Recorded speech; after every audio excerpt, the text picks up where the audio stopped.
เมื่อวานผมเปิดภาพของเบนจามินเมาส์เบอร์เกอร์กับดรเอกนิติครับวันนี้ผมจะเปิดภาพนี้ครับเบนจามินเมาส์เบอร์เกอร์เหมือนกัน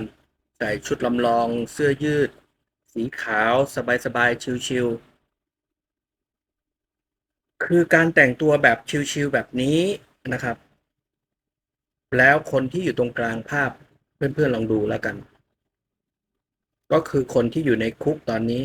ภาพนี้ไม่ใช่ความลับครับ ไม่ใช่ภาพแอบถ่าย เป็นภาพที่นักข่าวไปถ่ายร่วมคณะไปด้วย ไปไหนรู้ไหมครับ นั่งเรือยอชท์ไปพบนายอันวาอิบราฮิม